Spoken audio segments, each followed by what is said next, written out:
Hey guys, this is one of the weirdest and creepiest collections of stories I've received. You'll see why when we get to it.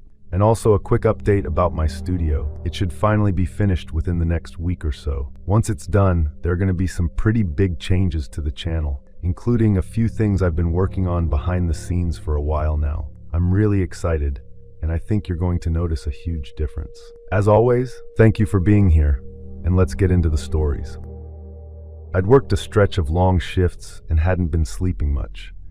The place where I worked packaged fish for distribution. It was repetitive and cold and loud.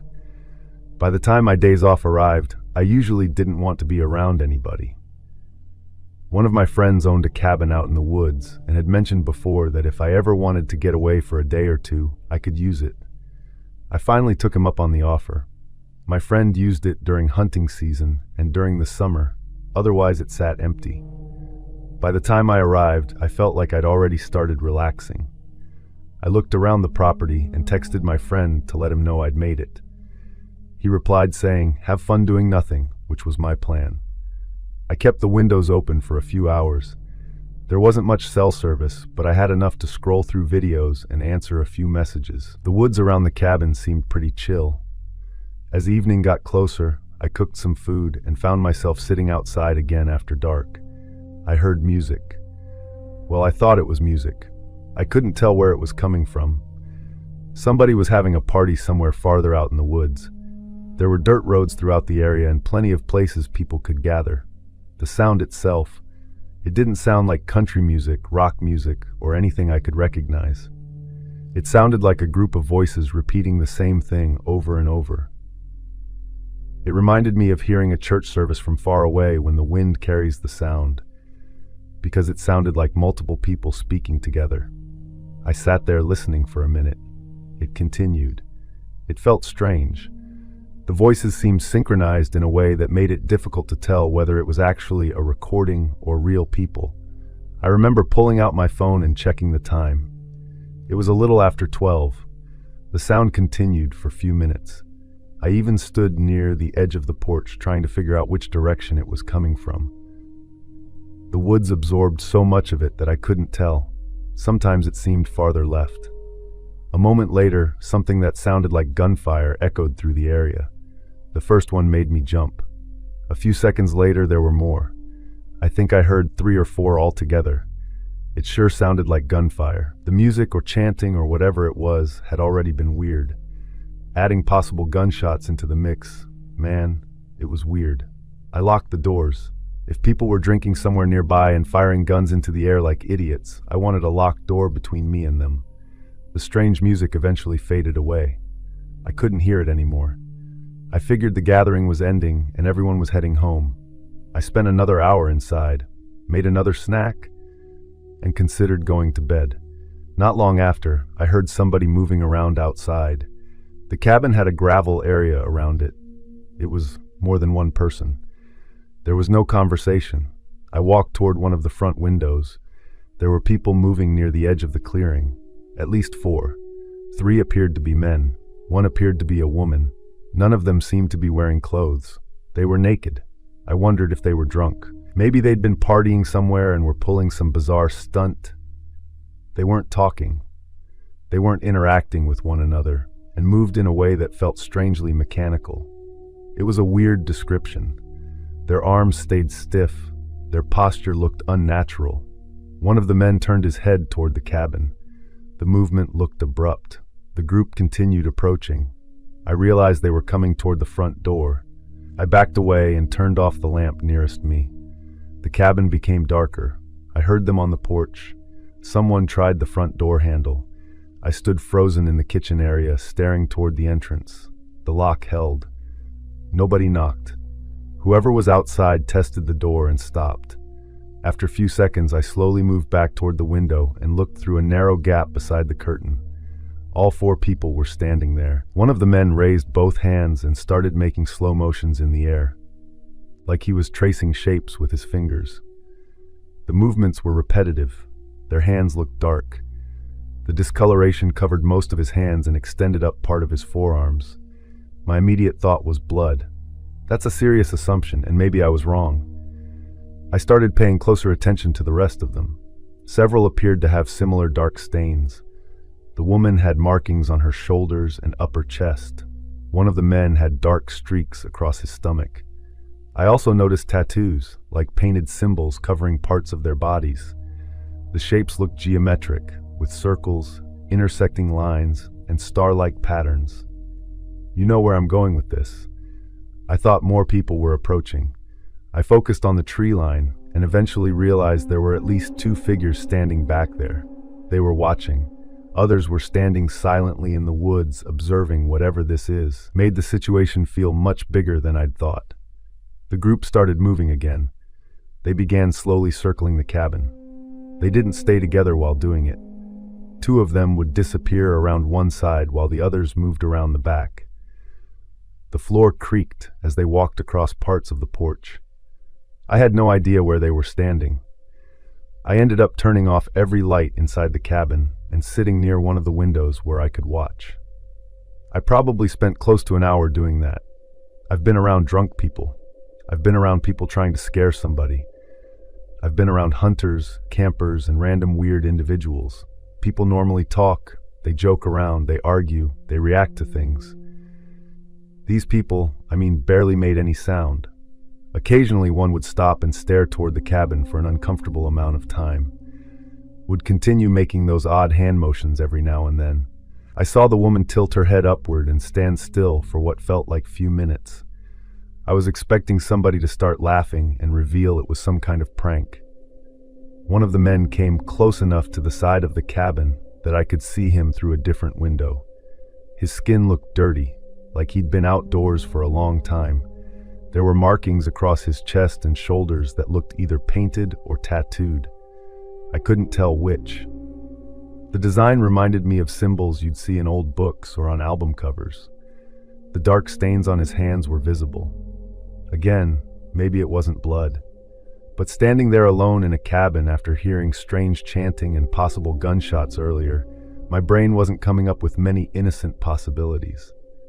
I remember opening my messages and typing out a text to my friend that basically said there were some really weird people outside his cabin. The message failed to send few times before eventually going through. He didn't respond. The figures continued wandering around the property.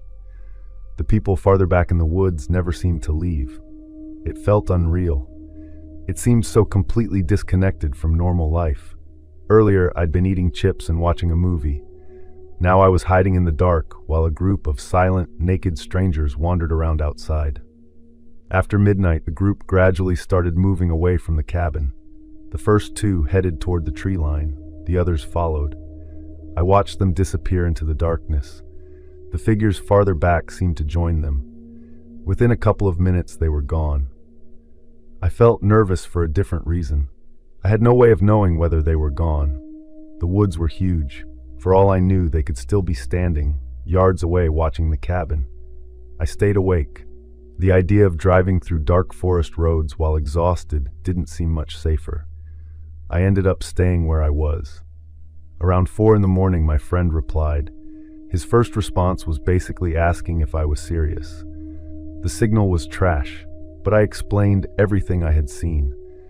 There had been stories floating around that area for years about people gathering deep in the woods at night. He didn't know who they were. The stories varied depending on who was telling them. My friend didn't have answers. I stayed awake until daylight. As soon as the sun came up, I started looking around outside. The clearing around the cabin showed signs that people had been there. I found footprints, a lot of them. The ground wasn't ideal for preserving prints. There were enough visible impressions to confirm that multiple people had walked around during the night. There were few empty bottles lying nearby, looked old and had no labels. I didn't spend much time examining any of it. I packed my things faster than I'd originally planned. The trip was supposed to last longer than one night. Before leaving, I took a few pictures of the footprints and sent them to my friend. It was some bizarre gathering. Why were they naked, though? What exactly had been happening in the woods before they arrived? There really are groups of people out there doing things like that in remote places where nobody sees them. Whatever they were involved in that night, they didn't seem concerned about being discovered. walked right up to an occupied cabin.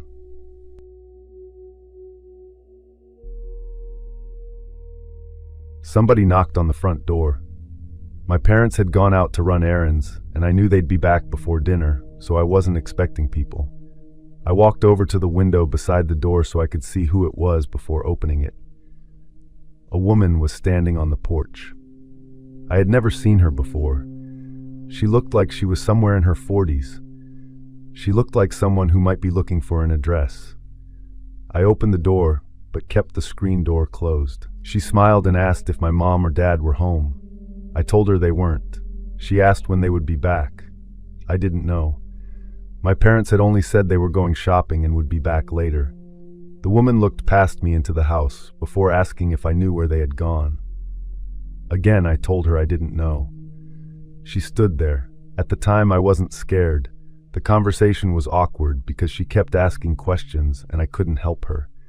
She smiled again and said, "Okay, tell them I stopped by."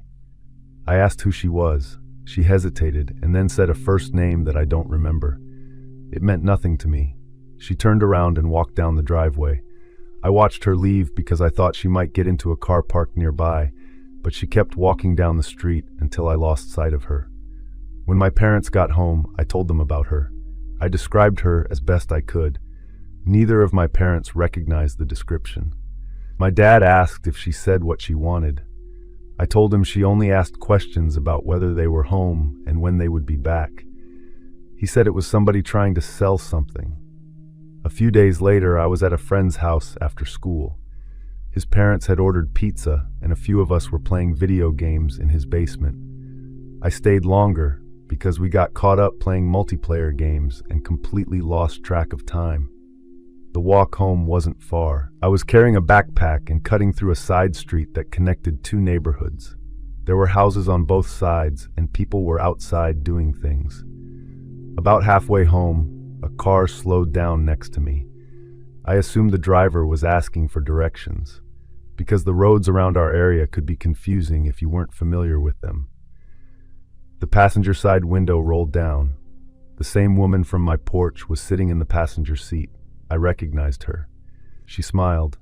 "Hey," she said. "You remember me?" I nodded because I did. She pointed ahead and said she was driving nearby and recognized me from the other day. There was a man driving the car. He looked older than her. He had short hair and barely said anything during the conversation. The woman asked where I was going. I told her I was heading home. She said they could give me a ride. I told her it was okay because I wasn't far away. She laughed and said, "Come on, it's hot outside." She talked like somebody's aunt. The man spoke and said, "Hop in. We'll have you home in 2 minutes." For one thing, they weren't family friends. If they were, my parents would have recognized her. For another, I had only spoken to her once. I told them again that I was fine walking. The woman pushed a little harder. She asked where exactly I lived. That was a weird thing to ask because she already knew. The man looked over at me for the first time and smiled. I thought it looked forced. I took a step back from the car and said my house was close. The woman stared at me. "Okay," she said. "Be careful." The window rolled up and they drove away. I stood there watching until they turned at the next intersection. When I got home, I told my parents. That felt very different from the first one. My mom wanted to know if it was definitely the same woman. My dad wanted to know why she was talking to me from a car. I explained everything. The offer to drive me home. The questions. The man. The way they kept trying to convince me. Dad told me if I ever saw those people again, I wasn't supposed to go near them. Said if anyone I didn't know ever offered me a ride, the answer was always no. For the next couple of weeks, nothing big happened. School, homework, friends, trips to the grocery store. One afternoon, my parents had to leave for a few hours. My dad had an appointment and my mom went with him. I had stayed home because I wasn't feeling great. I felt tired and wanted to sit around watching TV. I watched cartoons. During the afternoon, somebody knocked on the front door. Visitors were relatively uncommon during weekdays. I looked out. The woman was standing there. I thought she knew my parents after all, and there had been some misunderstanding. She wasn't alone. The man from the car was standing a few feet behind her near the steps. I didn't open the door. The woman smiled when she saw me through the glass. She motioned for me to come closer. I stayed where I was. She knocked again. I could barely hear her through the door, but she seemed to be saying something about needing help. I shook my head. She pointed down toward the porch as if she had dropped something. I didn't move. I noticed something odd. There was a smell, seemed to be strongest around them. It was something, not gasoline or paint thinner, but sharp and unpleasant. Through the closed door I could smell it. The man hadn't said anything yet. He was standing there watching me. I stepped away from the window. A few seconds later, the man walked up to the door. The way he moved changed the entire situation. He reached for the handle and started trying it. He rattled it a few times. The woman stopped talking and looked up and down the street. She was watching the street, like she was checking whether anybody was around. I backed away and grabbed the house phone from the kitchen wall. My mom told me to lock myself in my room and stay on the phone. I heard a loud bang from somewhere on the side of the house, a side entrance we used. My mother was still talking, but I couldn't focus on what she was saying because another bang followed a few seconds later.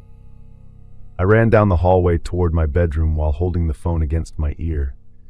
The entire time I could still smell that strange chemical odor drifting through the house, and that was somehow one of the most unsettling parts because I couldn't understand where it was coming from or how it was getting inside. The smell seemed stronger than before, like someone had spilled something nearby. I locked my bedroom door and sat on the floor while my mom stayed on the phone. I could hear panic in her voice. She was telling me they were already on the way and to stay away from the windows. Every few seconds she asked where I was and whether I could still hear them outside. The banging went on. The side door wasn't very strong compared to the front entrance. It was mostly used when my dad worked in the yard, and if they managed to force it open, there would be nothing stopping them from getting inside. I heard footsteps moving around outside the house. It sounded like they were walking quickly from one side to the other. I couldn't see anything from my room because I stayed away from the windows exactly like my mom told me to. That was the smartest thing I did. As a kid, I was curious enough that I normally would have looked outside, but I was scared enough that day that I didn't even consider it. The smell was still there. That's one detail I never forgot. Years later, I can remember it better than I can remember what those people were wearing. It wasn't a natural smell. It smelled industrial, sharp, artificial. Every time I caught another whiff of it, my stomach turned a little. My dad got on the phone.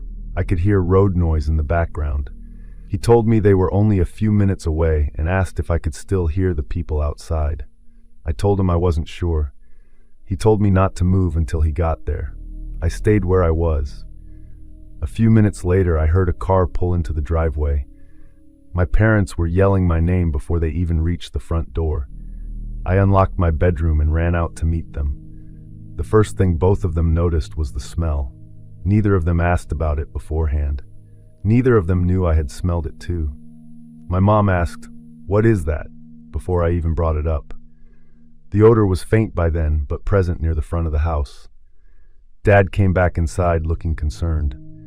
A short time later, the police arrived. I spent most of the time sitting with my parents while they talked. They spent time near the front porch. They found something. Years later, after I was older, my parents explained more of it to me. Apparently, there was some kind of chemical substance on part of the porch near the entrance. Like something had been spilled or like sprayed from a small container. It was something that could potentially cause a person to lose consciousness or become severely disoriented if exposed under the right circumstances. Fortunately, there wasn't much of it. From what my parents understood, it looked like whoever had put it there either used a very small amount or didn't get a chance to do whatever they intended. They kept details away from me because I was a kid. I wasn't allowed to walk home alone. Doors stayed locked all the time. We never saw those people again. It was like they disappeared after that day. I expected the police would eventually identify them. As a kid, that's how I thought things worked.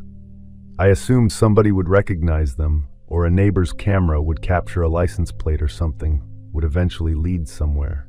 But nothing happened. The years passed. None of us ever understood what those people wanted. The obvious answer seemed simple. They were trying to kidnap me. How much effort they put into finding opportunities when I was alone. The woman came to the house and checked whether my parents were home. It was planned. I don't know how they knew my parents weren't home that afternoon. Maybe they were watching the house. They had been checking periodically. The smell, it was present during every part of the final encounter. It seemed to be coming from them, from their clothing, or from whatever they had brought with them. Even my parents noticed it after arriving. Mom said it was one of the reasons the entire situation frightened her so much. She couldn't identify what she was smelling, but she knew it wasn't good. When you're an adult, you start realizing how much worse they could have been. She seemed friendly, normal, approachable. If our paths had crossed under slightly different circumstances, I would have trusted them.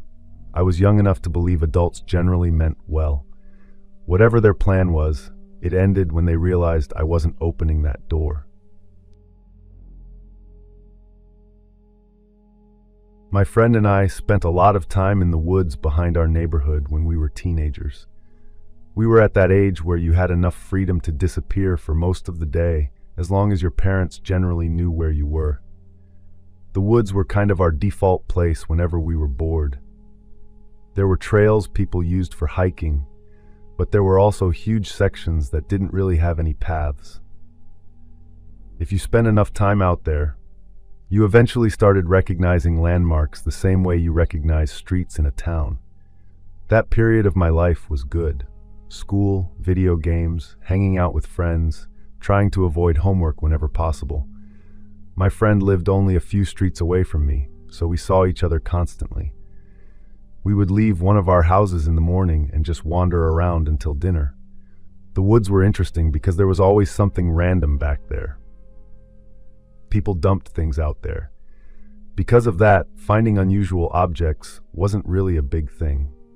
One afternoon, we ended up farther into the forest. While we were talking about something completely unrelated, I think it might have been a video game coming out later that year, I saw what looked like a pile of clothing lying on the ground ahead of us. I barely paid attention to it. As we got closer, it became obvious it wasn't random garbage. It looked like actual clothes stacked together. A shirt, a pair of jeans, some other items. It was strange seeing clothing that far into the woods. We were teenagers. We weren't wondering why clothes were sitting in the middle of nowhere. We thought it was weird. We had only been standing there for like 15 to 20 seconds when a voice behind us asked what we were doing. Neither of us had heard anybody approaching. We both turned around. A shirtless man was standing few yards away between the trees. His skin looked grimy. I told him we were just hanging out. My friend basically said the same thing. The man looked past us toward the pile of clothes. I think what bothered me was how long he took to respond to simple questions. Every exchange had these awkward pauses where he would just stare. He asked whether we had touched the clothes. We told him no. He walked past us without another word, bent down, picked up the pile, and started carrying it away. I was looking at my friend because neither of us understood what had just happened. The man disappeared through the trees. That was it.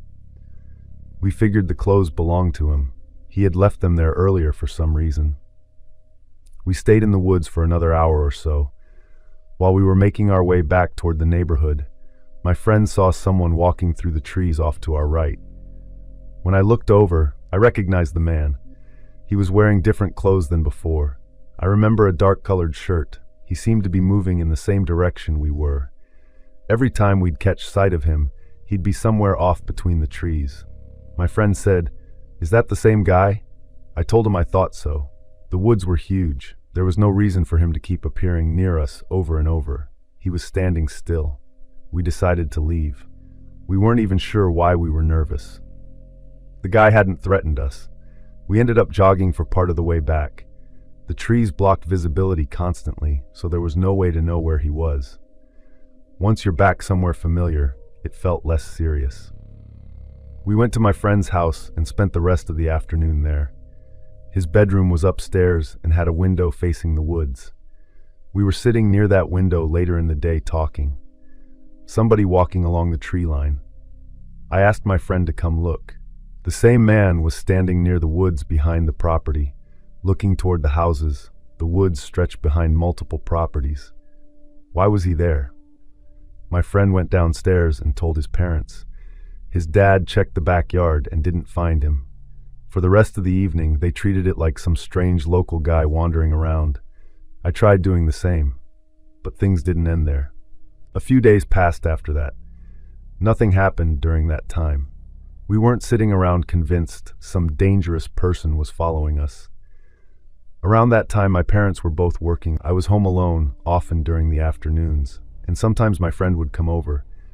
The day, my parents were out for a few hours. I think one of them was working late, and the other was helping a relative with something. Whatever it was, they weren't expected back until evening. My friend came over after lunch. We spent most of the afternoon doing what we usually did back then. I went into the kitchen to grab something to drink. While I was standing there, I heard sounds in the house. I thought that my friend had gotten up. The house wasn't very large, so you can hear people moving around pretty easily. I didn't think much about it. A minute later, my friend walked into the kitchen from the opposite direction. I remember asking if he had been upstairs. He said no. I told him I thought I heard someone walking around.